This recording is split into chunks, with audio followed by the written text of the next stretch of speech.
Hello everybody, मेरा नाम है सीए यश चौहान। मैं एक चार्टर्ड अकाउंटेंट हूँ बाय क्वालिफिकेशन और आप जुड़ चुके हैं सीए बाबा क्लासेस में। दोस्तों, आज ये वीडियो हम रिकॉर्ड कर रहे हैं सीए इंटर के लिए। सब्जेक्ट है जीएसटी और चैप्टर है चैप्टर नंबर 9 रजिस्ट्रेशन। आज इस वीडियो में हम आईसीएआई का जो स्टडी मटेरियल है उसके सारे क्वेश्चन आंसर जो रजिस्ट्रेशन चैप्टर के दिए हुए हैं वो सारे क्वेश्चन आंसर हम आज इस वीडियो में डिस्कस करने वाले हैं। तो ये वीडियो सभी उन स्टूडेंट्स के लिए फायदेमंद होगा जिन्होंने या तो अपनी क्लासेस कर ली हैं या इस चैप्टर को पहले एक बार समरी में पढ़ रखा है और अब वो क्वेश्चन आंसर करना चाहते हैं आईसीएआई के। तो इस वीडियो के थ्रू आप ये सारे क्वेश्चन आंसर मेरे साथ डिस्कस कर सकते हैं। यदि अगर आपने ये चैप्टर अभी तक शुरू नहीं किया है, आपने इसको चालू नहीं किया है, तो भी ये वीडियो आपके लिए इंपॉर्टेंट होने वाला है, क्योंकि इस वीडियो से आपको पता चल जाएगा कि रजिस्ट्रेशन जीएसटी रजिस्ट्रेशन चैप्टर में कौन कौन से एरिया बहुत एग्जाम ओरिएंटेड वे में इंपॉर्टेंट है। यदि अगर आप समरी से पढ़ते हैं और केवल समरी से पढ़ते हैं, केवल समरी से पढ़ते हैं और क्वेश्चन आंसर फॉर्म में प्रैक्टिस नहीं करते हैं, तो एग्जाम के दिन आपका माइंड ब्लैंक हो जाएगा और आपको ये समझ में नहीं आएगा कि आंसर की शुरुआत कैसे करना है। तो जीएसटी जैसे सब्जेक्ट को पढ़ने का सबसे सही तरीका ये होता है कि आप उसको क्वेश्चन आंसर फॉर्मेट में पढ़ें। क्वेश्चन आंसर फॉर्मेट में पढ़ने से आपका ब्रेन ट्रेंड हो जाता है और आपके ब्रेन को पता चल जाता है कि भाई एग्जैक्ट लैंग्वेज आपको क्या लिखनी है। तो इसलिए मैं आपको यही बोलूंगा कि इस सब्जेक्ट को पढ़ने के लिए हमेशा प्रेफर करें आईसीएआई के क्वेश्चन आंसर उसके थ्रू आप पढ़ने की कोशिश करें। उससे सारे प्रोविजन आपको बहुत इजीली याद भी हो जाएंगे और आपको ये भी समझ में आ जाएगा कि एग्जाम में आपको आंसर को किस तरीके से लिखना है, किस तरीके से फॉर्मेट आपको अपने आंसर का बनाना है। तो अगर आपके पास आईसीएआई का स्टडी मटेरियल है तो आप वो खोल सकते हैं, अदरवाइज आप अपनी स्क्रीन पर भी जो मैं दिखा रहा हूं उसको देख सकते हैं और मेरे साथ इस चैप्टर को कवर कर सकते हैं बड़े ही आसान तरीके से। तो हमारा है subject GST chapter number 9 registration, GST में रजिस्ट्रेशन और सीए इंटर। ठीक है, तो अपन शुरुआत करते हैं अब अपने इस वीडियो की। आप आ जाइए पेज नंबर 9.90 क्वेश्चन नंबर 1 पर। देखते हैं क्वेश्चन 1 क्या पूछ रहा है। अगर आप इस वीडियो को ध्यान से देखते हैं तो आप देखेंगे कि आपके सारे प्रोविजन, सारे सेक्शंस जो इंपॉर्टेंट है वो आपको बहुत अच्छे से याद हो जाएंगे, बिल्कुल एग्जैक्टली लॉ की लैंग्वेज में। बट आपको ये वीडियो पूरा देखना होगा। हाँ, आप चाहें तो इस वीडियो को 1.5 की स्पीड में देख सकते हैं ताकि आप मल्टीपल बार ये वीडियो को देख सकें। चलिए, क्वेश्चन 1 पूछता है determine the effective date of registration in the following cases. आपको इफेक्टिव डेट ऑफ रजिस्ट्रेशन बताना है फॉलोइंग केसेस पे। केस 1 है आपका, aggregate turnover Dhampur footwear industries of Delhi has exceeded the applicable threshold limit of 40 lakh. तो 40 लाख की थ्रेशोल्ड लिमिट एक्सीड कर गई है 1 सितंबर को, 1 सितंबर को एक्सीड की है। उन्होंने एप्लीकेशन जमा की है रजिस्ट्रेशन के लिए 20 सितंबर के दिन और रजिस्ट्रेशन सर्टिफिकेट मिला है 25 सितंबर के दिन। तो बताइए इफेक्टिव डेट ऑफ रजिस्ट्रेशन क्या मानी जाएगी। तो आपको याद होगा कि आपका एक प्रोविजन होता है जिसमें यह बोला जाता है कि जिस दिन थ्रेशोल्ड लिमिट क्रॉस की है, जिस दिन व्यक्ति पर्सन लायबल हुआ है जीएसटी में रजिस्ट्रेशन लेने के लिए, अगर उस दिन से 30 डेज के अंदर वो एप्लीकेशन दे देता है जीएसटी में रजिस्ट्रेशन लेने के लिए, तो इफेक्टिव डेट ऑफ रजिस्ट्रेशन मानी जाएगी जिस दिन वो लायबल हुआ था। हमारे क्वेश्चन में लायबल हुआ है 1 सितंबर के दिन और 30 दिनों के अंदर विद इन 30 डेज इसने एप्लीकेशन दे दी है रजिस्ट्रेशन की। तो यहां इफेक्टिव डेट ऑफ रजिस्ट्रेशन आएगी 1 सितंबर। आइए आंसर में चेक कर लेते हैं।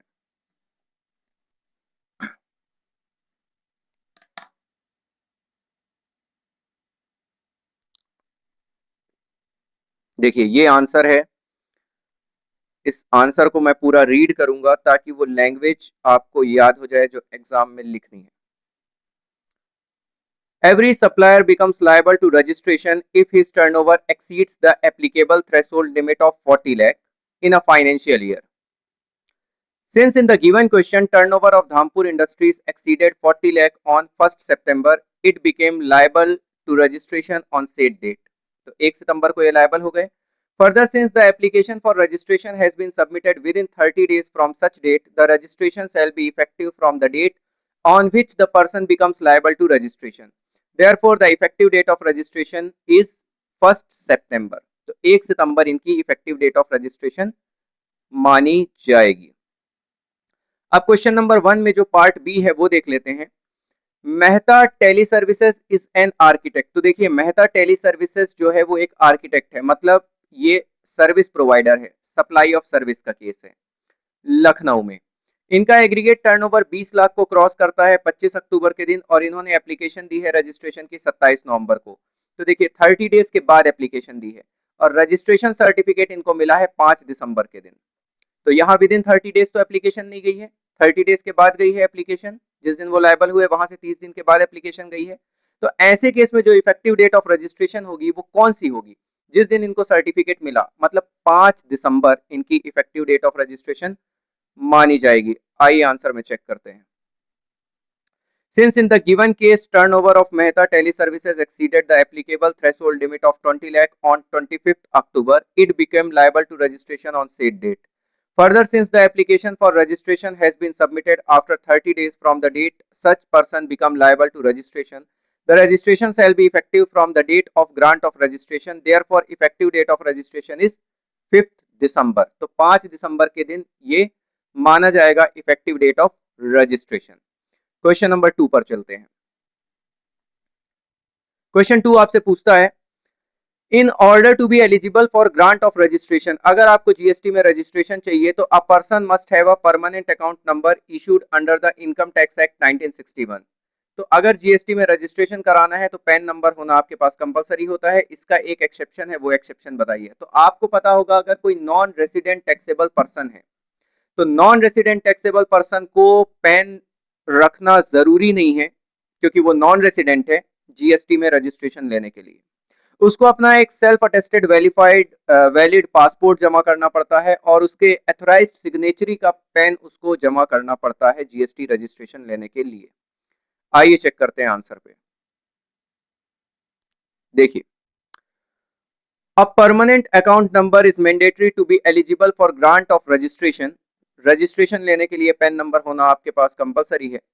One of the exception to this is a non-resident taxable person. A non-resident taxable person may be granted registration on the basis of other prescribed document instead of PAN. He has to submit a self-attested copy of valid passport. उसको अपना passport जमा करना पड़ेगा along with the application, एक application के साथ, duly signed और verified through electronic verification code by his authorized signatory. तो एप्लीकेशन को साइन किया जाएगा और वेरीफाई किया जाएगा इलेक्ट्रॉनिक वेरिफिकेशन कोड से उसके अथोराइज सिग्नेचरी के द्वारा, और ये सिग्नेचरी जो है वो इंडियन रेसिडेंट होना चाहिए और इसके पास अपना वैलिड पेन होना चाहिए। And application will be submitted in different prescribed form, और फिर वो उसकी एप्लीकेशन अलग से प्रिस्क्राइब फॉर्म में जमा कर दी जाएगी। तो यहाँ पे जो एक्सेप्शन होता है कि पेन के बिना भी जीएसटी रजिस्ट्रेशन के लिए अप्लाई कर सकता है, तो हाँ, नॉन रेसिडेंट टैक्सेबल पर्सन बिना पेन के भी जीएसटी में रजिस्ट्रेशन के लिए अप्लाई कर सकता है, पर उसको अपना वैलिड पासपोर्ट देना होगा। ठीक है। Question number 3, state which of the following supplier are liable to be registered. आप बताइए कौन सा सप्लायर लायबल है रजिस्ट्रेशन लेने के लिए जीएसटी में। First, agent supplying taxable goods. देखिए एजेंट है वो सप्लाई कर रहा है taxable goods on behalf of some other taxable person and such agents aggregate turnover does not exceed the applicable threshold limit during the financial year.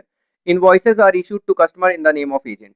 तो देखिए agent है और साथ में टैक्सेबल गुड्स सप्लाई कर रहा है। तो अगर कोई एजेंट किसी और के बिहाफ में टैक्सेबल गुड्स सप्लाई करता है ना, तो ऐसे एजेंट को कंपलसरी जीएसटी में रजिस्ट्रेशन लेना पड़ता है, ये आपको पता होगा। आइए आंसर में अपन पढ़ लेते हैं। आंसर की लैंग्वेज में रीड कर रहा हूं ताकि आप सुने और आपको ये लैंग्वेज याद हो जाए, ताकि आप इसको एग्जाम में लिख सकें। देखिए, Section 22 stipulates that every supplier becomes liable to registration if his turnover exceeds the applicable threshold limit in a financial year. However, as per Section 24, a person making taxable supply of goods, services, or both on behalf of other taxable person, whether as an agent or not, is liable to be compulsorily registered, even if its aggregate turnover does not exceed the applicable threshold limit during the financial year. तो यहाँ पे keyword आप पकड़ना कि कोई भी supplier, कोई भी व्यक्ति जो टैक्सेबल सप्लाई कर रहा है, यहाँ टैक्सेबल सप्लाई होना कंपलसरी है। कोई भी व्यक्ति जो टैक्सेबल सप्लाई कर रहा है गुड्स एंड सर्विसेज का किसी और के बिहाफ में, भले ही वो एजेंट के रूप में कर रहा हो या नहीं, उसे कंपलसरी रजिस्ट्रेशन लेना पड़ता है जीएसटी में, ऐसा कहता है सेक्शन नंबर 24। ठीक है, अब क्वेश्चन नंबर 3 के पार्ट बी को अपन चेक करते हैं क्या लिखा है।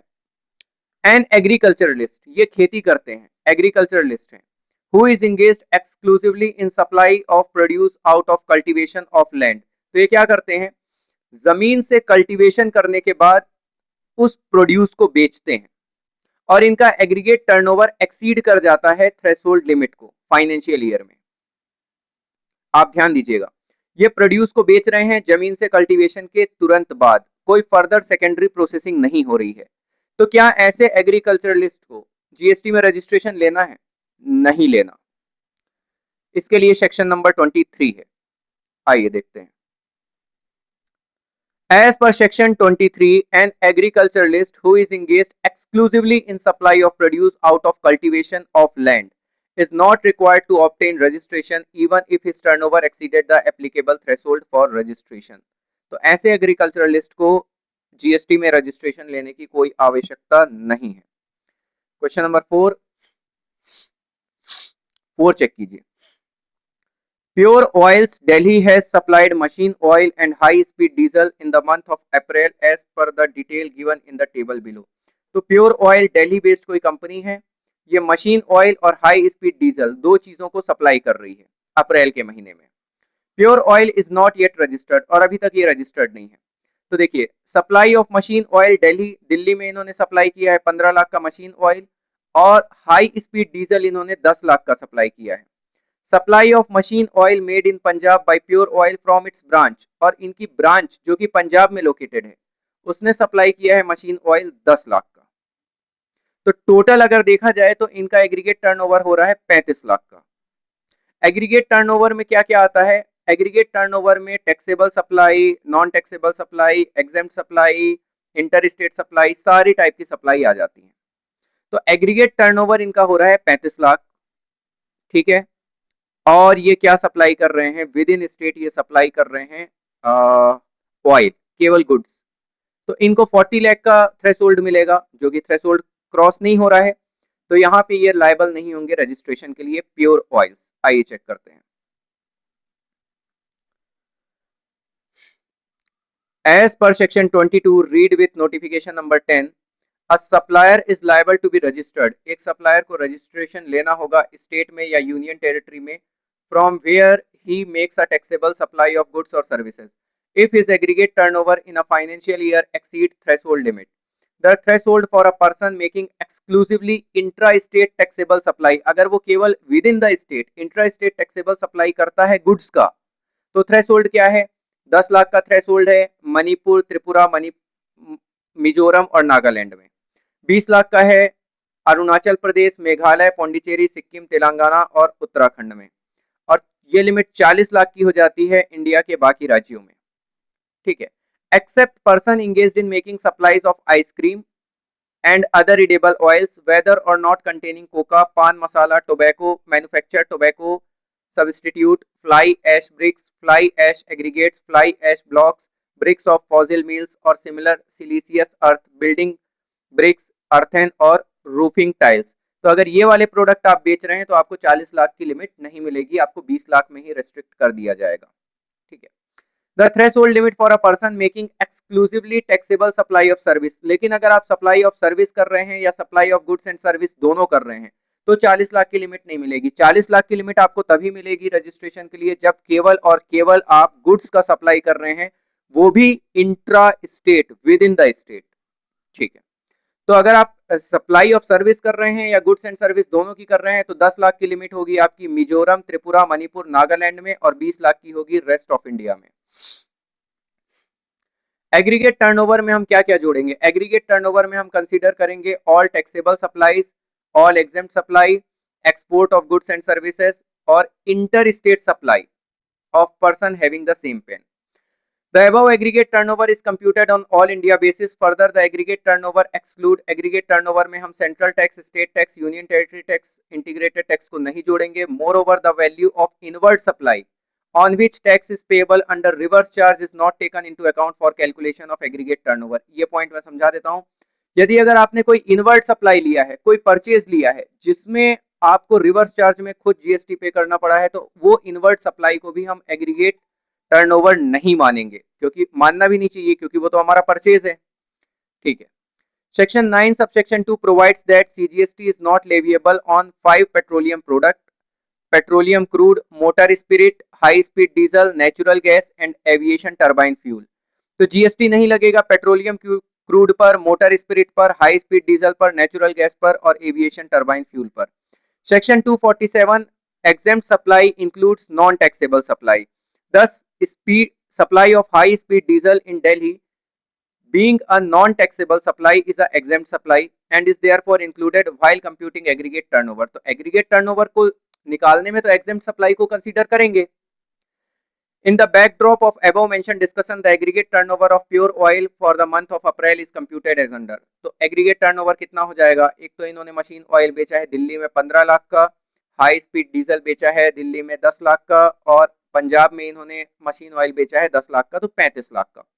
Pure oil is making exclusive supply of goods and hence the threshold limit for registration would be 40 lakh. तो threshold हो गई 40 लाख की। अब एग्रीगेट टर्नओवर इनका 40 लाख को पार नहीं किया है, तो प्योर ऑयल लायबल नहीं है रजिस्ट्रेशन के लिए अप्रैल में। लेकिन रिमेनिंग मंथ में, फाइनेंशियल ईयर के रिमेनिंग मंथ में अगर इनका एग्रीगेट टर्नओवर 40 लाख को क्रॉस कर जाएगा, तब ये लायबल हो जाएंगे जीएसटी में रजिस्ट्रेशन लेने के लिए। ठीक है, तो ये था हमारा क्वेश्चन नंबर 4। क्वेश्चन 5 को देखते हैं क्या बोलता है। What will be your answer if in question number 4 above, serial number 2, pure oil supplies high speed diesel in Delhi in the capacity of agent of mixed oil limited, non registered, where invoice to customer are issued in the name of pure oil। तो बोलता है कि अगर question number 4 में इन्होंने जो high speed diesel supply किया है, अगर वो एज अ एजेंट सप्लाई करते, किसी के एजेंट के रूप में सप्लाई करते, जहां कस्टमर को इनवॉइस प्योर ऑयल के नाम पे ही इशू किया जाता, तब क्या होगा? तब क्या ये जीएसटी रजिस्ट्रेशन के लिए लायबल होते? तो आप देखिए, मैंने आपको बताया था कि अगर कोई व्यक्ति किसी और के बिहाफ में कोई टैक्सेबल सप्लाई करता है, तब उसे कंपलसरी रजिस्ट्रेशन लेना है सेक्शन 24 में। पर मैं वहां एक वर्ड बोल रहा हूं आपको, टैक्सेबल सप्लाई करता है। अगर टैक्सेबल सप्लाई करता है तो लेना है रजिस्ट्रेशन। पर ये यहाँ हाई स्पीड डीजल क्या है? ये तो एग्जेम्प्ट सप्लाई है, नॉन टैक्सेबल सप्लाई है। तो एग्जेम्प्ट सप्लाई करता है, तब ये वाली कंडीशन नहीं लगेगी कंपलसरी रजिस्ट्रेशन की। तो यहाँ पे कुछ आंसर क्वेश्चन नंबर 5 में भी यहाँ पे ये लायबल नहीं होगा जीएसटी में रजिस्ट्रेशन लेने के लिए, क्योंकि ये एज अ एजेंट सप्लाई कर रहा है हाई स्पीड डीजल, लेकिन high speed diesel taxable supply नहीं है। चेक करते हैं अपन answer.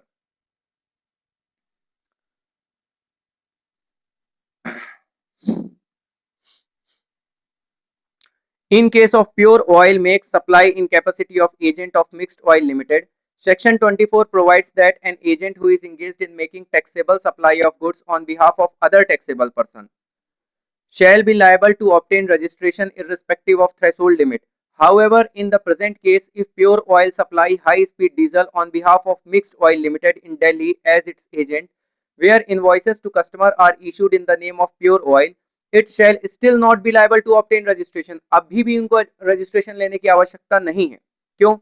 Since section 24 comes into play only when agent or in other capacity is making taxable supply of goods on behalf of taxable person, whereas in the given case Pure Oil is supplying non-taxable goods on behalf of Mixed Oil Limited who is not registered, इसलिए यहाँ पे pure oil को registration लेने की जरूरत नहीं पड़ेगी।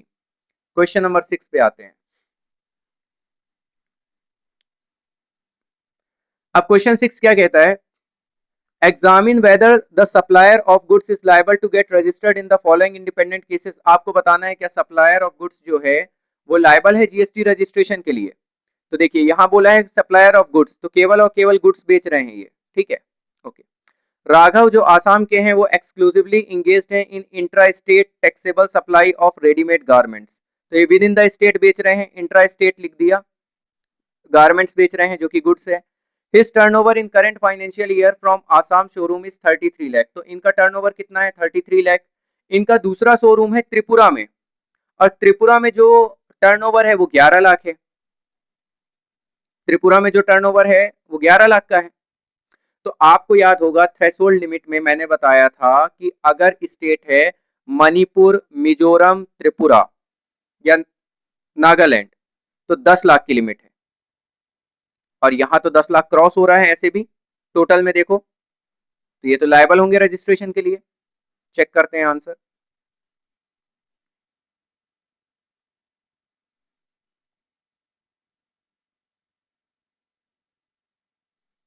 देखिए, as per section 22 read with notification 10, a supplier is liable to be registered in state or union territory from where he makes a taxable supply of goods or services if his aggregate turnover in a financial year exceeds the threshold limit. The threshold limit for a person making exclusive intra-state taxable supply of goods is as under. तो 10 लाख है की limit है अगर वो मिजोरम, त्रिपुरा, मणिपुर या नागालैंड से बेच रहा है। 20 लाख की है अरुणाचल प्रदेश, मेघालय, पौंडीचेरी, सिक्किम, तेलंगाना और उत्तराखंड में, और 40 लाख की है बाकी इंडिया के राज्यों में। ठीक है, लेकिन 40 लाख की लिमिट नहीं मिलेगी अगर आप सप्लाई करते हो आइसक्रीम या edible oils, pan masala, tobacco, manufacture tobacco, fly ash aggregates, fly ash blocks, bricks of fossil mills या siliceous earth, building bricks, earthen या रूफिंग टाइल्स। अब अब हम बात करते हैं राघव वाले केस की। ठीक है, देखो, Raghav is eligible for higher threshold limit of turnover for registration, that is 40 lakh, as he is exclusively engaged in intra-state supply of goods. ठीक है, however, since Raghav is engaged in supplying ready-made garments from special category state Tripura, threshold limit gets reduced to 10 lakh. Thus, Raghav is liable to get registered under GST as his turnover exceeded limit of 10 lakh. Further, he is required to obtain registration in both Assam में भी registration लेना पड़ेगा, त्रिपुरा में भी registration लेना पड़ेगा, क्योंकि वो टैक्सेबल सप्लाई कर रहा है इन दोनों स्टेट से। तो दोनों स्टेट में इसको सेपरेट जीएसटी रजिस्ट्रेशन लेना पड़ेगा। ठीक है, अब क्वेश्चन 6 का सेकंड पार्ट देखते हैं। पुलकित ऑफ पंजिम, गोवा, तो पुलकित गोवा से हैं, वो एक्सक्लूसिवली इंगेज्ड हैं intra state taxable supply of shoes. तो ये शूज बेच रहे हैं, गुड्स बेच रहे हैं, गोवा से हैं, एग्रीगेट टर्नओवर 22 लाख का है। अच्छा, अब यहाँ देखो इंट्रा स्टेट लिखा है, मतलब विद इन द स्टेट बेच रहे हैं, अपने स्टेट के बाहर नहीं सप्लाई कर रहे, इंटर स्टेट नहीं कर रहे, तो इनको लिमिट मिलेगी 40 लाख की। पर इन्होंने तो केवल 22 लाख का ही टर्नओवर किया है, तो इनको पुलकित को जीएसटी रजिस्ट्रेशन लेने की जरूरत नहीं है। चेक करते हैं, देखिए, The applicable threshold limit for GST registration for Pulkit in the given case is 40 lakh, तो 40 लाख की है क्योंकि वो exclusively intra state taxable supply कर रहे हैं गुड्स की गोवा में। Thus, he is not liable to get registered under GST as his turnover is less than the threshold limit. Question 6 का थर्ड पार्ट चेक करते हैं। हर्षित ऑफ हिमाचल प्रदेश, तो हर्षित हिमाचल प्रदेश से हैं, is exclusively engaged in intra state supply of पान मसाला। अब ये पान मसाला बेच रहे हैं, इनका एग्रीगेट टर्नओवर 24 लाख का है। तो भैया अगर आप पान मसाला बेचते हो, टोबैको बेचते हो, आइसक्रीम बेचते हो, बिल्डिंग बनाने की जो ईंटें हैं वो बेचते हो, तो आपको 40 लाख की लिमिट नहीं मिलेगी, 20 लाख में रेस्ट्रिक्ट होना पड़ेगा। तो ये 24 लाख मतलब 20 लाख को क्रॉस कर गया, तो हर्षित लायबल है जीएसटी में रजिस्ट्रेशन लेने के लिए। आंसर चेक कीजिए,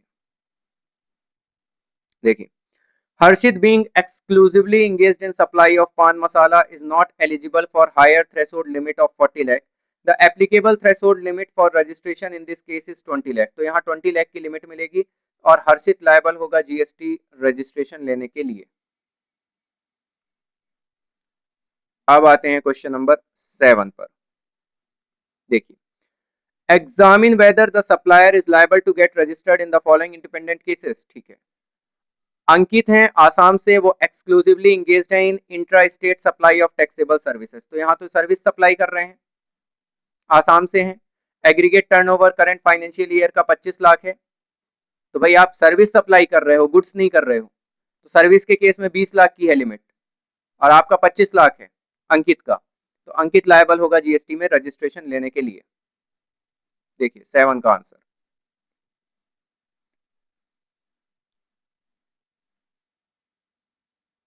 मैं पढ़ता हूं 7 का answer. As per section 22, read with notification number 10. A supplier is liable to be registered in the state, union territory from where he makes a taxable supply of goods or services if his aggregate turnover in a financial year exceed the threshold limit. Threshold limit for a person making exclusive taxable supply of service or supply of goods and services is as under. तो 10 लाख की limit होगी अगर मणिपुर, मिजोरम, त्रिपुरा, नागालैंड से आप supply कर रहे हो, और 20 लाख की लिमिट होगी रेस्ट ऑफ इंडिया में। अब अंकित आसाम से हैं, he is not entitled for higher threshold limit for registration as the same is applicable only in case of exclusively supply of goods. तो अगर आप सप्लाई ऑफ गुड्स करते हो केवल तब 40 लाख वाली मिलती है, अदरवाइज नहीं मिलती है सर्विसेज में।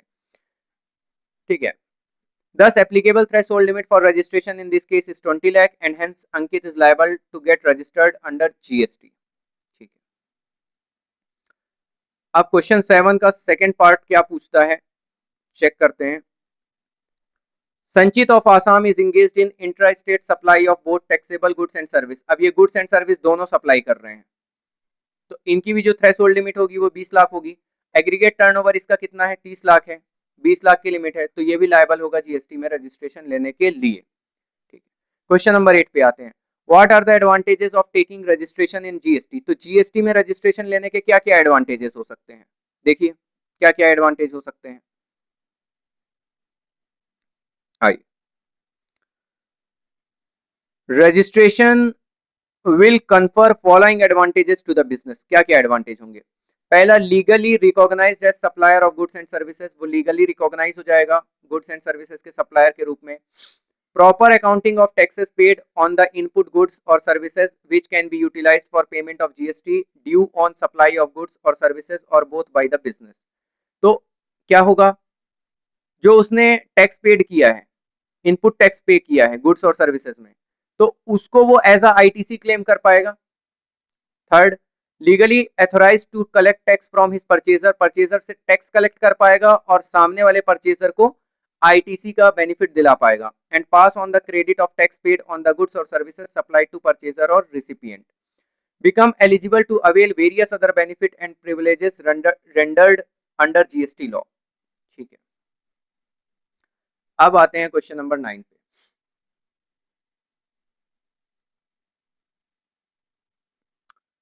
Can a person without GST registration collect GST and claim ITC. तो क्या कोई व्यक्ति जिसके पास जीएसटी रजिस्ट्रेशन नहीं है, क्या वो किसी से जीएसटी कलेक्ट कर सकता है। आंसर इज नो, नहीं कर सकता, और ना ही वो आईटीसी क्लेम कर सकता है।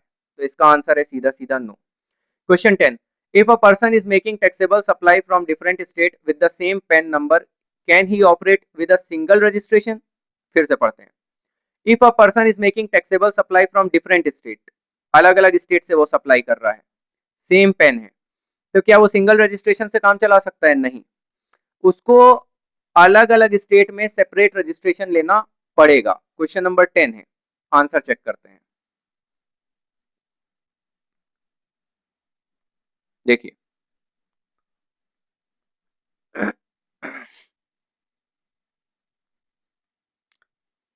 Question 10, no, each every person who is liable to take registration will have to get registered separately for each of the state from where he makes taxable supply provided his aggregate turnover exceed the threshold limit in a financial year। तो अगर व्यक्ति अलग अलग state से taxable supply कर रहा है तो हर स्टेट में उसको सेपरेट जीएसटी में रजिस्ट्रेशन लेना पड़ेगा अगर उसका एग्रीगेट टर्नओवर थ्रेशोल्ड को क्रॉस करता है। मतलब कोई व्यक्ति अगर उत्तर प्रदेश और मध्य प्रदेश दोनों स्टेट में सप्लाई कर रहा है टैक्सेबल गुड्स को या सर्विसेज को, तो उसको मध्य प्रदेश में अलग जीएसटी रजिस्ट्रेशन लेना है और उत्तर प्रदेश में अलग जीएसटी रजिस्ट्रेशन लेना है। आते हैं क्वेश्चन नंबर 11 पे। Can a person having multiple place of business in a state. अब इसमें क्या हो रहा है, इस क्वेश्चन में एक स्टेट है, स्टेट के अंदर उसके पास मल्टीपल बिजनेस है, मल्टीपल प्लेस ऑफ बिजनेस है। तो can a person having multiple place of business in a state obtain separate registration for each place of business. तो क्या वो हर प्लेस ऑफ बिजनेस के लिए सेपरेट रजिस्ट्रेशन ले सकता है। तो ऐसे कंपलसरी तो नहीं है, मतलब कंपल्सन रिक्वायरमेंट नहीं है कि आपको हर प्लेस ऑफ बिजनेस के लिए अलग से जीएसटी रजिस्ट्रेशन लेना है with in the same state, compulsory नहीं है, लेकिन फिर भी व्यक्ति चाहे तो वो ले सकता है। आइए क्वेश्चन 11 का आंसर देखते हैं।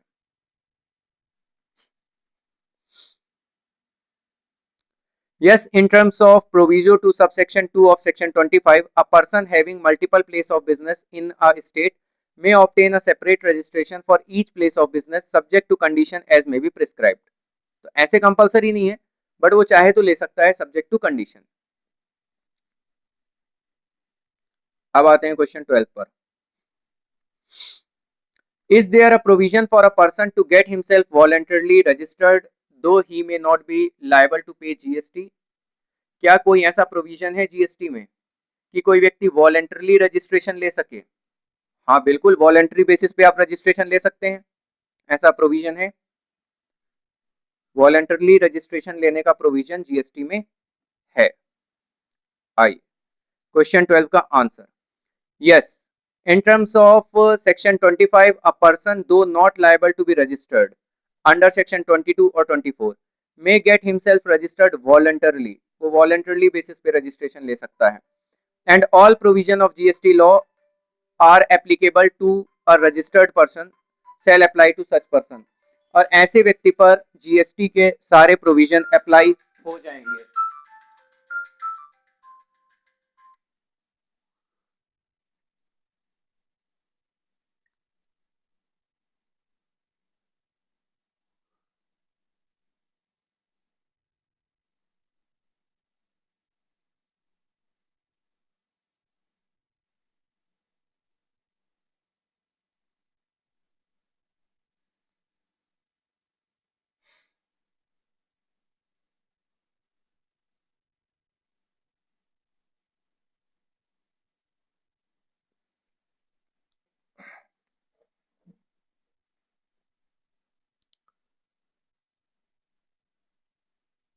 ओके, अब आते हैं क्वेश्चन नंबर 13 पर। चेक करते हैं क्वेश्चन नंबर 13 क्या बोल रहा है।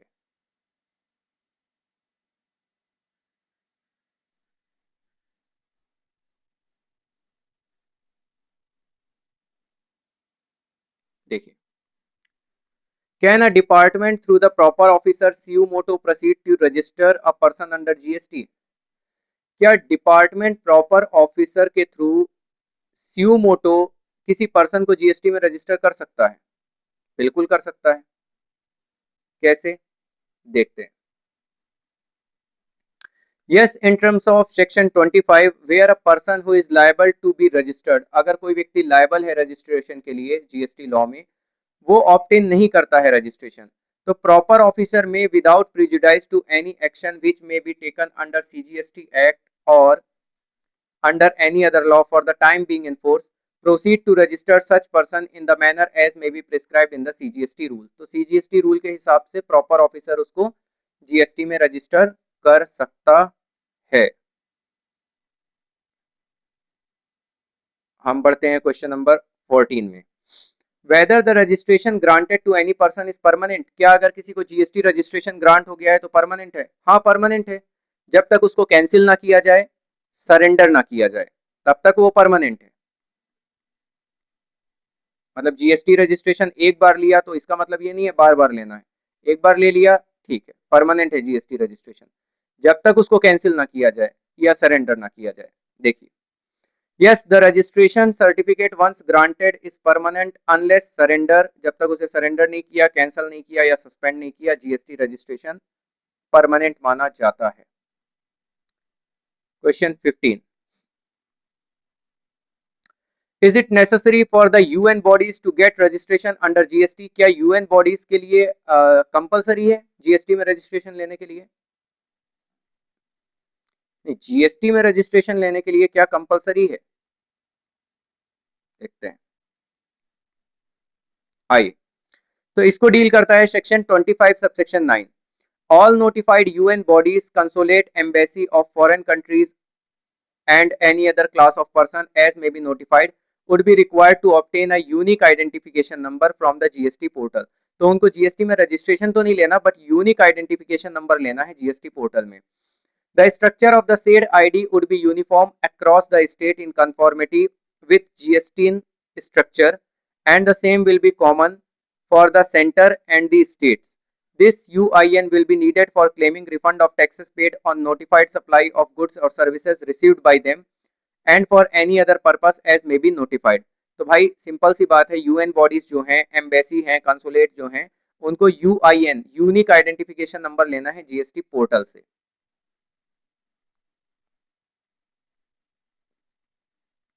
अब हम आते हैं अपने अगले क्वेश्चन में, जो कि है क्वेश्चन नंबर 16।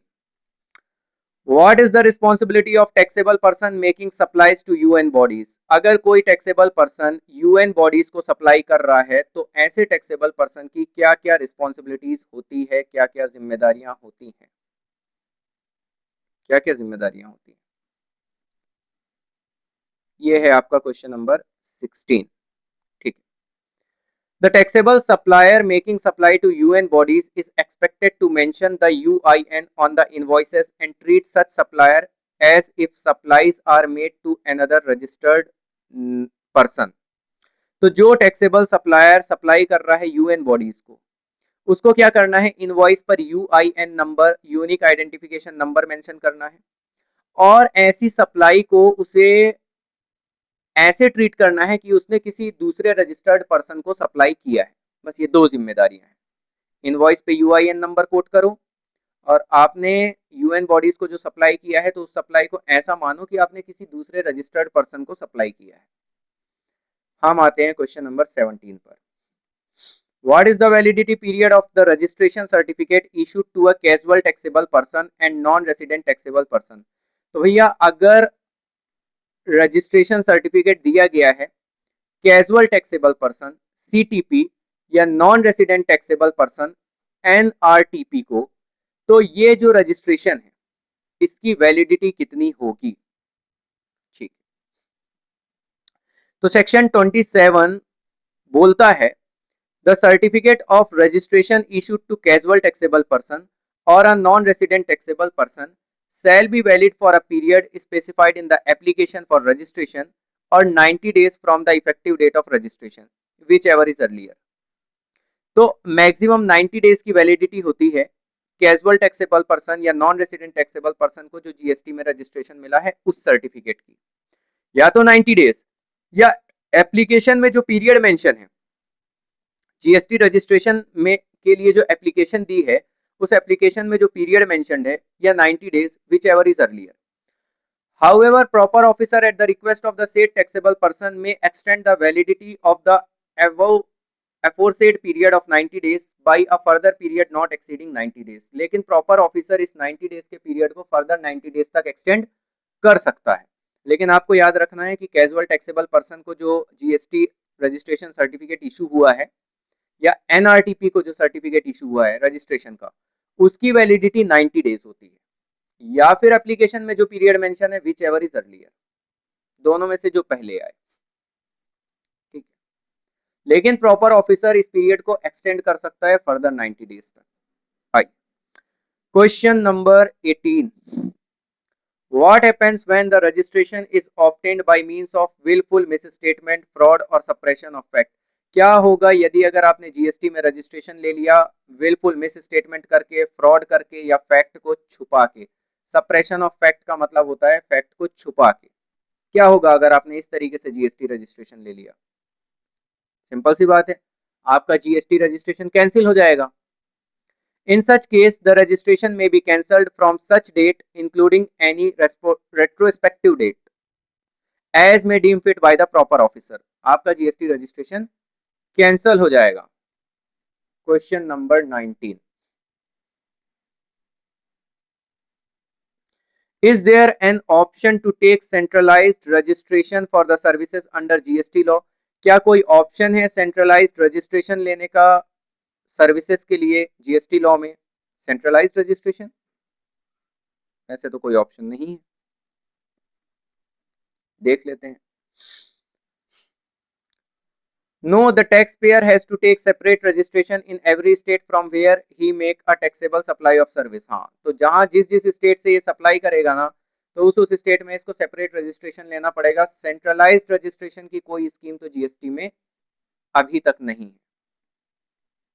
अगले सवाल पे आते हैं, जो कि है question number 20। What could be the liabilities in so far as registration is concerned on transfer of business? अच्छा, अगर बिजनेस ट्रांसफर होता है तो क्या लायबिलिटीज होती हैं जीएसटी रजिस्ट्रेशन से रिलेटेड?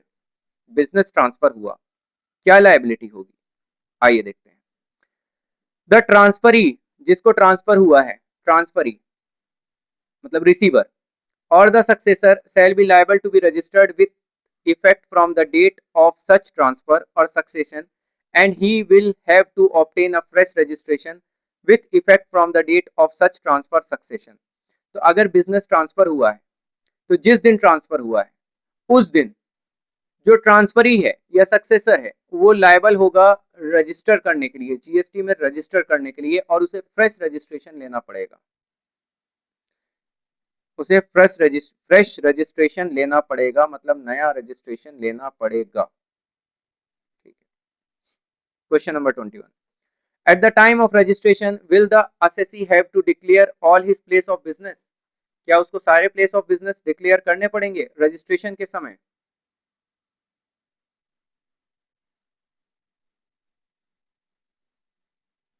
देखिए, yes, principal place of business and place of business have been separately defined in section 289 to 85.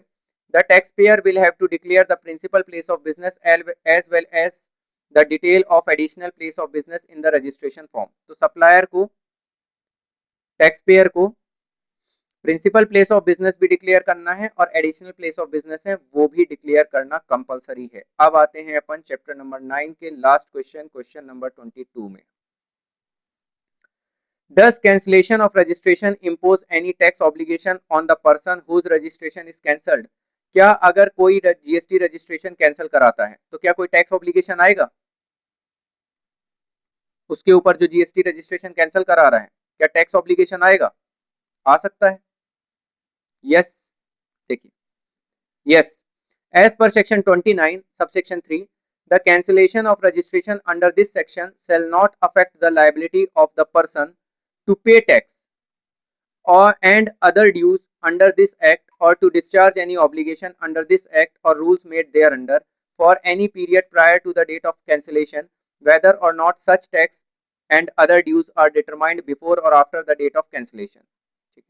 Further, as per section 29(5), every registered taxable person whose registration is cancelled shall pay an amount by way of debit in the electronic credit ledger or electronic cash ledger equivalent to the credit of input tax in respect of input held in stock, input contained in semi-finished or finished goods held in stock, or capital goods or plant and machinery on the day immediately preceding the date of such cancellation, or the output tax payable on such goods whichever is higher calculated in the prescribed manner.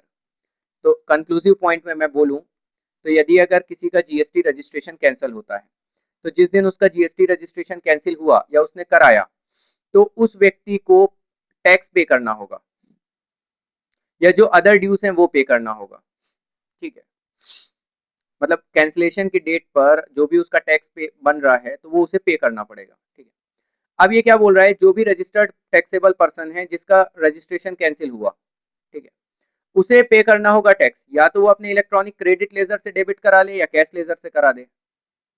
कितना tax, कौन सा tax पे करना है भाई? जो उसने ITC claim किया है ना अपने स्टॉक पर, भाई उसने कोई स्टॉक खरीद के रखा होगा पहले और उस स्टॉक पे उसने आईटीसी क्लेम किया होगा, या वो सेमी फिनिश गुड्स उसके पास कुछ पड़े होंगे या फिनिश गुड्स पड़े होंगे स्टॉक में, या कैपिटल गुड्स होंगे, प्लांट मशीनरी होगा।